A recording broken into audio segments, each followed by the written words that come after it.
And now to campus news. There is a bus on campus. A bus you are riding. You do not know where the bus is going, but it is going that place. Very fast. You moved in this fall. Your dorm is pretty nice. At least, you think it's pretty nice. You can't quite remember. You talked to your RA all of once, yet you remember his name. Greg. It was on the telephone, on move-in day. And although you spoke with him that one time, the honey tones of his voice instantly told you it was all going to be all right.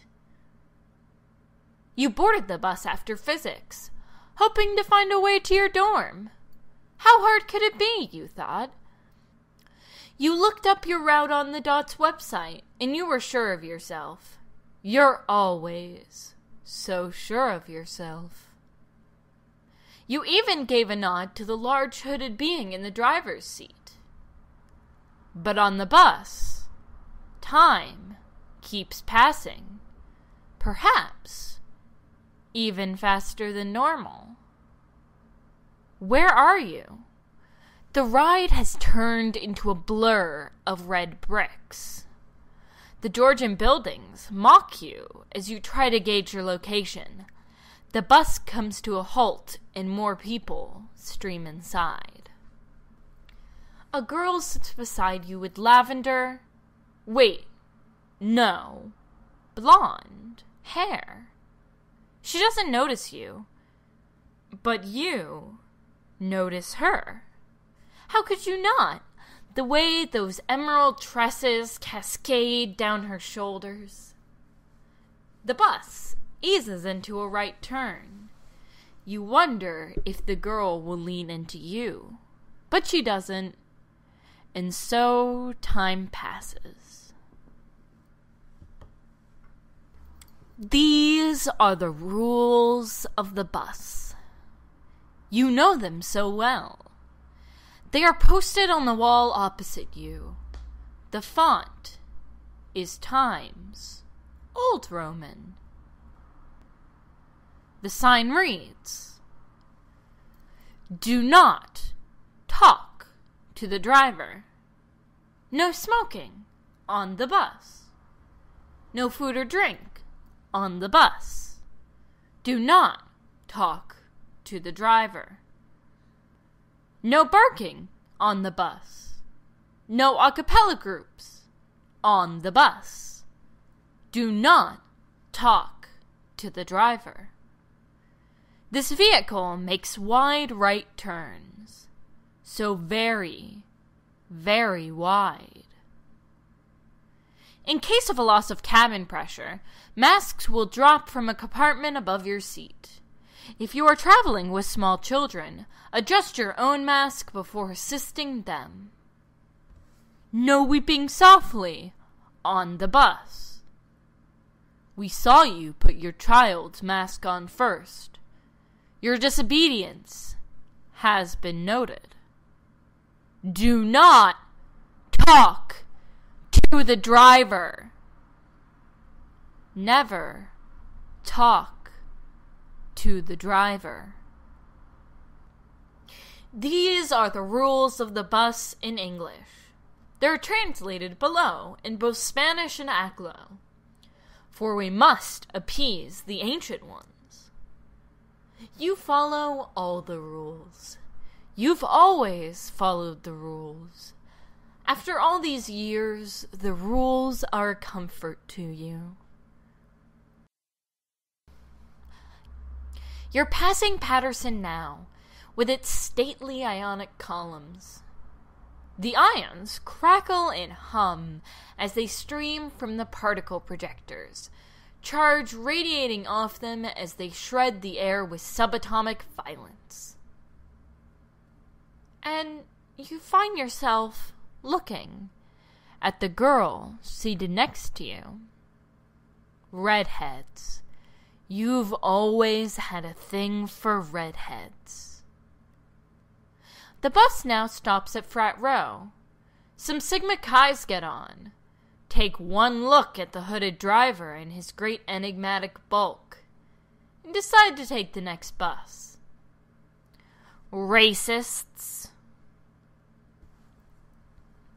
Sometime later, at what looks like Ritchie Coliseum, the bus stops for a woman and her shaggy Cocker Spaniel.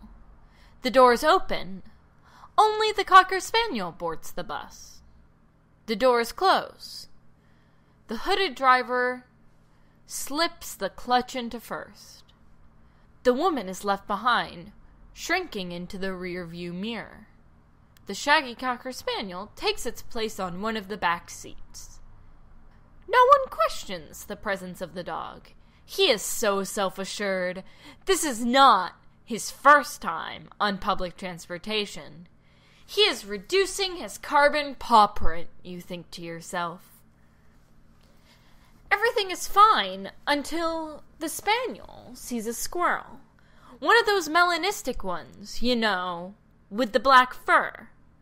Just outside the window, frolicking in the lawn by the armory. The dog barks. This is against the posted rules. The bus seat cushion expands. It opens a set of jaws.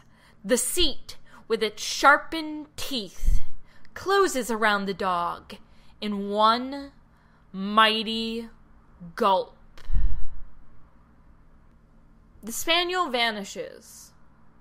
Was it ever even really there? The girl seated next to you rises. This is her stop. This is where she will leave you. She shoulders her bag, puts her phone in her pocket, and departs. She knows where she's going. Plato's Diner. You should be so lucky.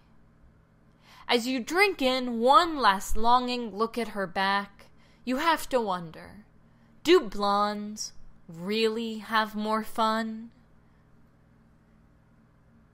Sometimes the mysterious hooded driver turns on the radio. The music is Peruvian. Panpipes are involved. Then not involved. Then involved again. Louder this time. And then there is a burst of static, and the dulcet tones of the announcer echo through the vehicle. She reads, "Welcome to Maryland is brought to you by Lay's. Bet you can't eat just one." Well, you could, but the toxin we've added only remains dormant if you keep ingesting chips. Of course, your agonizing death, while messy, will be highly entertaining to your friends and family. So go ahead, eat one chip. We dare you.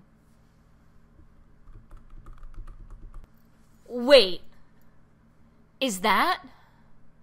Yes, it is. It's your stop. The one you've been waiting for all this time. How many times has this bus gone the same route? Yet, the stop has never appeared. But now you're headed straight for it. You are ready. You fumble with your bags. You stand, grasp the pole in the center of the aisle, and steady yourself. You reach for the yellow signal strip to alert the driver. This is your stop. You are coming home. You press. There is a sound like bells ringing.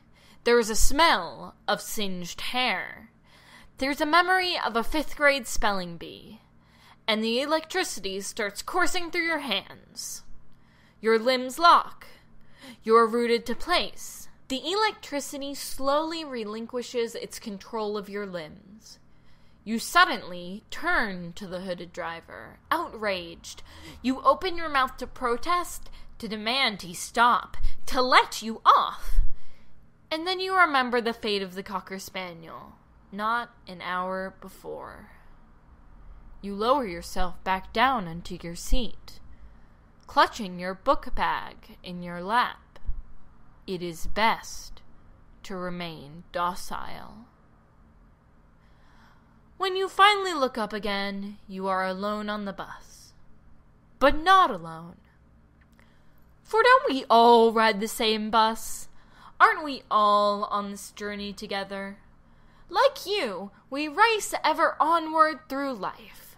The brakes on the frail vessels we call our bodies completely shot. Even the earth itself travels this route, hurling through the void, cycling around the sun year after year. We all lock out the windows together, marking the landmarks we pass in the change of seasons and search for what? Meaning? Solace? Purpose? And yet we never arrive until we do arrive. Our stop is waiting.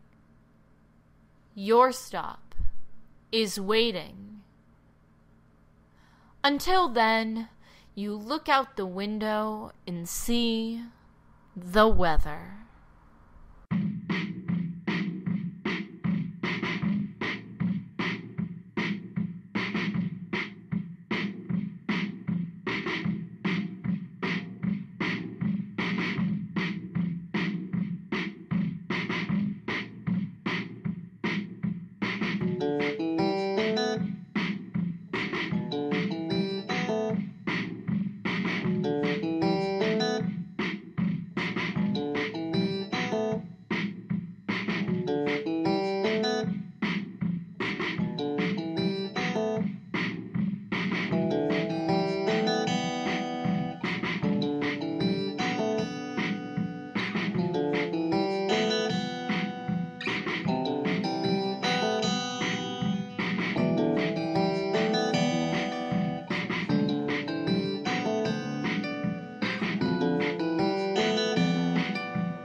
Scientist deep